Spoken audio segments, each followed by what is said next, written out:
घर आई घमंडी सौतेली बहन की सौतन।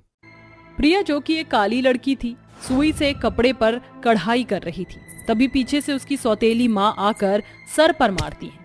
हिलने की वजह से वह सुई उसकी उंगली में चुभती है और खून निकलने लगता है।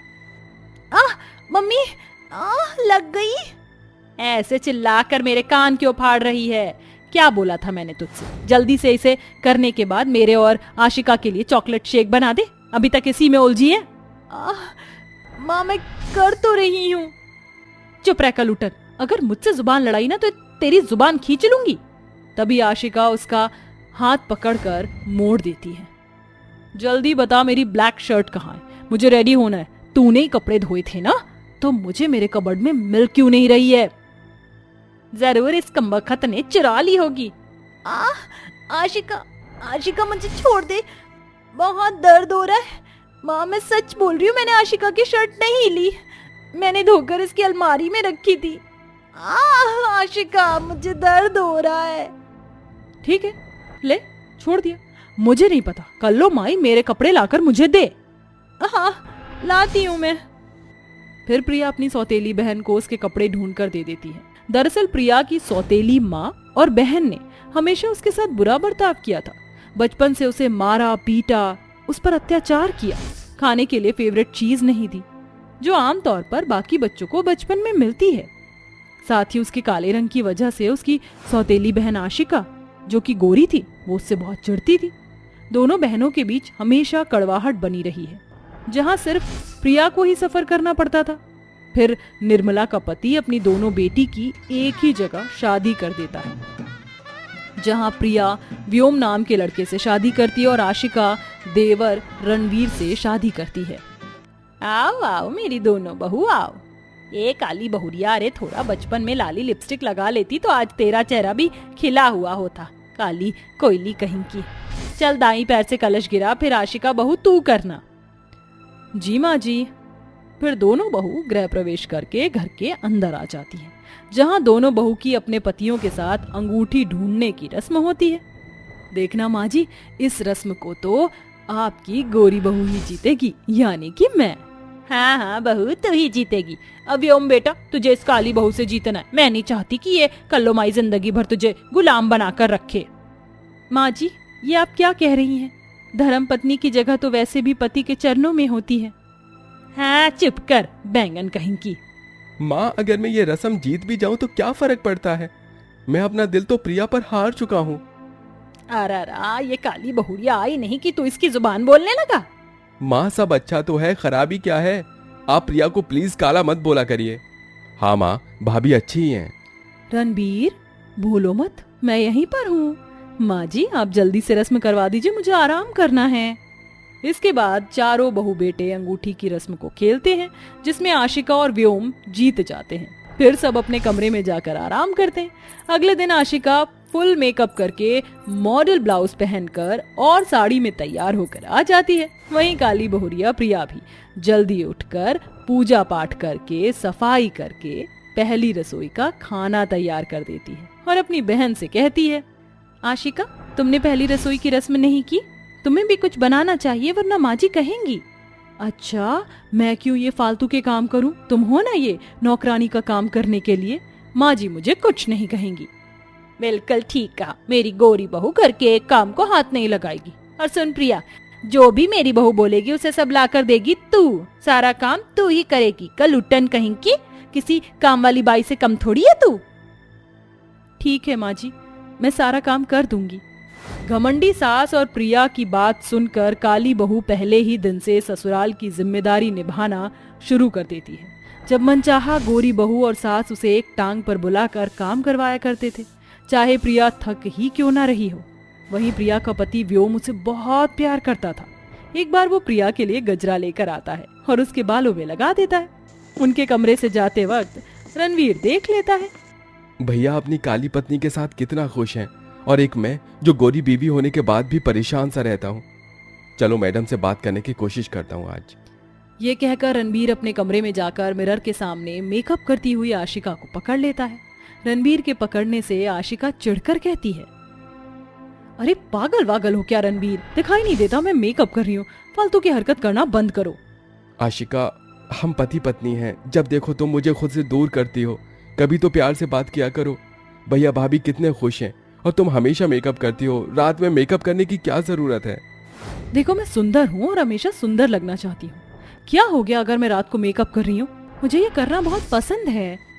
ठीक है, तुम्हें यही सब करना है तो मैं ही खुद को बदल लेता हूँ। तुम तो सुनोगी नहीं मेरी। ये कहकर रणबीर अलग कमरे में सो जाता है। अब अक्सर उसकी पत्नी से लड़ाई हो रही थी। ऐसे में वो अपने दिल ऑफिस की एक बहुत ही सुंदर लड़की नताशा से लगा बैठता है। दोनों एक दूसरे के इतने करीब आ जाते हैं कि मंदिर में शादी कर लेते हैं। फिर रणबीर नताशा को घर में ले आता है। दोनों के गले में वरमाला देखकर सबके होश उड़ जाते हैं। रणबीर बेटा, ये तूने क्या किया? पिछले 3 महीने पहले ही तो तेरी शादी हुई थी। फिर शादी? माँ, हम दोनों के बीच पति पत्नी जैसा कुछ था ही नहीं, क्योंकि आपकी गोरी बहू को और गोरा होने से फुर्सत नहीं है। जब उसने अपना मन बना लिया तो मैंने भी नताशा से शादी कर ली और वो यहीं रहेगी। नहीं नहीं, ऐसा नहीं हो सकता। फिर भी तुमने मेरे साथ ऐसा क्यों किया? मेरी सौतन क्यों लाए? देवर जी, आपने बहुत गलत किया है। जरा देखिए उसकी शक्ल। लायक हो तुम इसके? कविता अपने बेटे को समझाती है, लेकिन रणवीर उसकी एक नहीं सुनता। 4 दिनों में ही नताशा घर के हर चीज को भांप लेती है। वहीं वो रणबीर के साथ डिनर करने, घूमने, शॉपिंग करने भी जाती है, जिससे वो बहुत खुश थी। फिर एक शाम कहती है, वाह क्या ऐश की जिंदगी जी रही हूँ, पर अब मुझे इस घर में और नहीं रहना। इन 2 दिनों के अंदर मुझे इस बुढ़िया की अलमारी से सारे पैसे लेकर भागने हैं। अरे नताशा बहू, जरा मेरे लिए 1 कप चाय तो बना दो। ओ बुढ़िया, तेरी 2 बहू है ना, तो उनसे कह ले। पर बहू तो तू भी है, तो इस घर का हिस्सा है। तेरी खोपड़ी में एक बात समझ नहीं आती क्या? चल हट। नताशा कविता को धक्का देकर जाती है तो उसकी दोनों बहू उसे संभाल लेती हैं। माँ जी, आप ठीक तो है ना? माफ कर दीजिए, ये सब मेरी वजह से हो रहा है। प्रिया, मुझे वो ठीक नहीं लग रही है। माँ जी के आने से पहले मैंने उसके मुंह से सुना था कि वो चोरी करने वाली है। मैं ठीक हूँ बहू। अगर ऐसा है तो उस चुड़ैल बिल्ली को बाहर निकालो यहाँ से। मैं तुम्हारे साथ हूँ आशिका। फिर 2 दिन बाद नताशा रात को कविता के कमरे से चोरी करने वाली होती है कि प्रिया वहां लाइट जलाकर पहुंच जाती है और आशिका उसका हाथ मरोड़ लेती है। क्यों रिचोटर, माँ जी के गहने चुराने आई थी ना? देखो रणवीर, देखो पूरे बैग वैग भागने की तैयारी के साथ आई है। वो तो अच्छा हुआ मैंने इसकी ये बात सुन ली। क्या? नहीं, ये सच नहीं हो सकता। देवर जी, आशिका सच बोल रही है। ए, चल बता, वरना पुलिस को बुला दूंगी। हाँ हाँ बता। पता है बेटा, ये मुझे धक्का मार के भी गई थी। इससे अच्छा तो मेरी दोनों बहू हैं। तभी आशिका नताशा का और हाथ मरोड़ देती है, जिससे डर के मारे वो सब कुछ कह देती है। इतने में पुलिस भी आ जाती है। हाँ हाँ, मैं चोरी करने आई थी। मैंने बस पैसों के लिए रणवीर से शादी की थी। छी, मुझे पता नहीं था तुम इतना गिर जाओगी। ले जाइए इंस्पेक्टर इसे। फिर पुलिस उस चोरनी को पकड़कर ले जाती है। रणवीर, मुझे माफ कर दो, मैंने तुम्हारे साथ ऐसा किया। और मेरी बहन, तूने इन सब में मेरा बहुत साथ दिया। मुझे माफ कर दे। आज के बाद मैं तुझे कभी भी काली नहीं बोलूंगी, क्योंकि तेरा दिल तो बहुत साफ है। हाँ बहू, अब मैं भी तुझे कभी परेशान नहीं करूंगी। कोई बात नहीं, जो होता है अच्छे के लिए होता है। मैं भी सॉरी बोलना चाहता हूँ आशिका तुम्हें, जो मैंने उस चोरनी से शादी कर ली। ये सुनकर आशिका उसे गले लगा लेती है। इस तरह घर में सब कुछ अच्छा हो जाता है। फिर चारों बहू बेटे हनीमून मनाने के लिए जाते हैं। चारों तरफ शहनाई का माहौल होता है। सभी लोग खुशी खुशी एक दूसरे से बातें कर रहे होते हैं। उन सभी लोगों के बीच में एक मंडप लगा होता है, जहाँ पर दुर्गेश्वरी के दोनों बेटे अपनी होने वाली अर्धांगिनी के साथ बैठे होते हैं। तभी पंडित मंत्र पढ़ता है। ओम मंगलम भगवान विष्णु मंगलम गरुड़ध्वज मंगलम कर्णिकाक्ष मंगलम तनोहरि। अब वर और वधू दोनों फेरों के लिए उठ खड़े हों। पंडित के कहने पर दुर्गेश्वरी के दोनों बेटे अपनी होने वाली अर्धांगिनी के साथ फेरे लेना शुरू कर देते हैं। देखते ही देखते उनके साथ फेरे संपन्न हो जाते हैं। पूरी विधि और विधान से ये शादी संपन्न हुई। आज से तुम दोनों पति पत्नी हुए। चारों तरफ सब लोग उनके ऊपर फूल बरसाने लगते हैं, जिसके बाद दुर्गेश्वरी अपने दोनों बेटों को अपनी बहू के साथ अपने घर ले आती है, जहां पर उनका गृह प्रवेश करती है। आओ बहू, अंदर आओ। तुम्हारा इस घर में स्वागत है। इस घर को अपना ही घर समझो। आज से तुम दोनों इस घर की बड़ी बहू हो और तुम्हें ही इस घर की बागडोर को संभालना है। सब कुछ खुशी खुशी जा रहा होता है। दुर्गेश्वरी के 5 बेटों में से 2 बेटों की शादी हो जाती है और उसके 3 बेटे अपने दोनों भाइयों की शादी होने के बाद अपना करियर बनाने के लिए विदेश चले जाते हैं।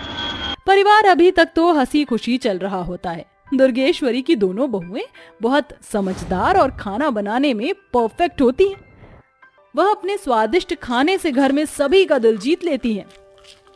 अरे वाह, तुम दोनों के हाथों में तो जादू है। बड़ा ही स्वादिष्ट खाना बना रखा है तुमने। अरे खाना तो सच में बहुत ही ज्यादा स्वादिष्ट है। गांव की बहू है, समझदार है, सुलझी हुई है। अरे माता पिता ने सारे संस्कार सिखा कर भेजा है मेरी दोनों बहू।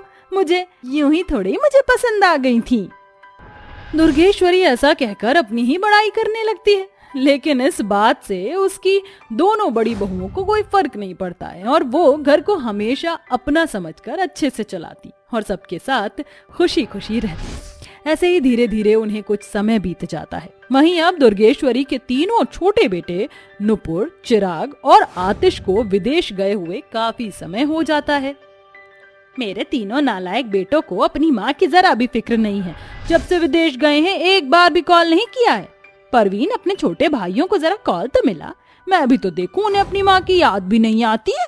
अरे उनकी उम्र हो रही है, अब मुझे उनके लिए लड़की ढूंढनी होगी। ओहो माँ, आपको तो बस हम भाइयों की शादी की चिंता रहती है। रुको, मैं अभी आपकी बात करवा देता हूँ। परवीन अपने छोटे भाई नुपुर को कॉल करता है, लेकिन नुपुर उसकी कॉल को नहीं उठाता।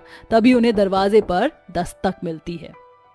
बेटा, तू अपने भाई को फोन मिलाता रहे, मैं जाकर देखती हूँ दरवाजे पर कौन आया है।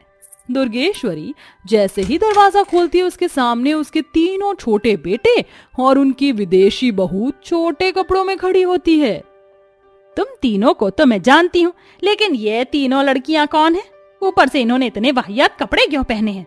क्या ये तीनों तुम्हारी सहेलियाँ हैं? अरे माँ, हर लड़की सहेली नहीं होती, ये तीनों हमारी पत्नियां हैं। चलो सोफिया, अलीना, डेजी, माँ के पैर छू लो।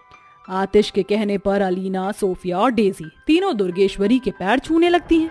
विदेशी बहुओं से दुर्गेश्वरी को जरा भी उम्मीद नहीं होती है, लेकिन जैसे ही वो अपनी विदेशी बहुओं का ऐसा बर्ताव देखती हैं, तो वो बहुत ज्यादा खुश होती है।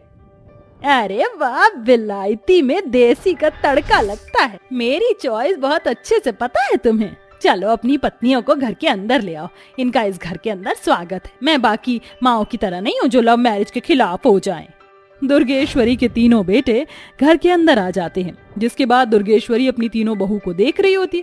तभी उसका बेटा चिराग कहता है, क्या टुकु टुकु देख रही हो माँ? ये विदेशी बहू है, लेकिन इसका मतलब ये नहीं कि ये आपकी बातों का कोई जवाब नहीं दे पाएंगी। इन्हें हिंदी भी आती है और इन्हें हिंदी भी हमने ही सिखाई है। चिराग की ये बात सुनकर अलीना, सोफिया और डेजी तीनों ही अपनी अंग्रेजी भाषा के स्टाइल में हिंदी भाषा का उपयोग करती हैं।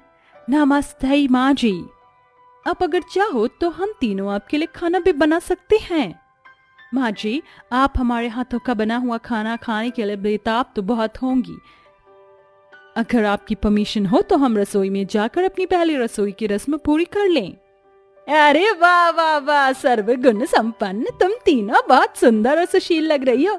जाओ रसोई में जाओ और हम सभी के लिए मीठे में कुछ बना कर लाओ। अलीना, डेजी, सोफिया तीनों रसोई में जाती हैं और अपनी सास के लिए मीठे में स्वीट्स बनाने लगती हैं, लेकिन कड़ी मेहनत के बाद भी वो अच्छा नहीं बना पाती। और जब दुर्गेश्वरी उनके हाथ का बनाया हुआ स्वीट्स खाती हैं तो उसका स्वीट सा चेहरा बिगड़ जाता है। हाय तौबा तौबा, अरे ये क्या बना दिया तुम तीनों ने। लगता है तुम कुकिंग में थोड़ी कम हो, लेकिन कोई बात नहीं, धीरे धीरे सीख जाओगी। ऐसा कहकर दुर्गेश्वरी वहां से चली जाती है, जिसके बाद दुर्गेश्वरी की बड़ी बहू अपनी देवरानियों से मिलने आती है। क्या बात है, तुम तीनों तो बड़ी ही अलग किस्म की लग रही हो। क्या तुम्हारे दर्जी के पास कपड़ों की कमी पड़ गई थी? सही कह रही है जेठानी जी भी, तुम विलायती लड़कियों का तो पहनावा ही बेकार है। कुछ भी पहन लेती हो और वही तुम्हारे लिए ट्रेंडिंग हो जाता है। आप गलत सोचती हो, ऐसा बिल्कुल भी नहीं है। हम किसी से कम थोड़ी हैं। सही कहा, देखना हम इस घर के अंदर इन दोनों से बहुत अच्छा स्वादिष्ट खाना बनाएंगे जो घर वाले खाते ही रह जाएंगे। बस हमें एक प्लानिंग के साथ चलना होगा। डेजी अपने प्लान में सोफिया और अलीना को भी शामिल कर लेती है। जिसके बाद वो तीनों मिलकर जो भी उनकी जेठानियां खाना बनाती हैं उस खाने को वो अपना नाम दे देती और अपने ससुराल वालों से तारीफ सुनना शुरू कर देती। अरे वाह, आज तो तुमने बहुत अच्छा खाना बनाया है, सच में मजा ही आ गया। तारीफ सुनकर वो तीनों फूले नहीं समाती। ऐसे ही अब रोजाना का हो जाता है। पायल और पारुल दोनों मिलकर मेहनत से खाना बनाती और सारा क्रेडिट उनकी देवरानी ले जाती, जिसके चलते एक दिन वो ये सब कुछ अपनी सास को बता देती हैं। अच्छा, तो ये बात है। तभी पहले शुरू में जब हमने उनके हाथ का खाना खाया था तो हम सबकी तबीयत खराब हो गई थी और हमें लूज मोशन भी लग गए थे। लेकिन जब से इन्होंने ये ट्रिक आजमाई है तब से ही सब कुछ ठीक चल रहा है। लेकिन अब मैं चुप नहीं रहूंगी, आज ही मैं तुम्हारा कंपटीशन करवाऊंगी।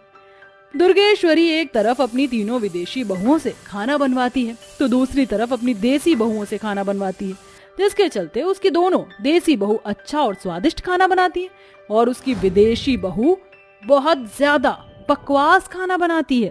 इसी के चलते दुर्गेश्वरी अपनी विदेशी बहुओं से कहती है, तुम्हारा दूध का दूध और पानी का पानी हुआ। ये सब मैंने जानबूझकर करवाया था ताकि हकीकत सामने आ जाए।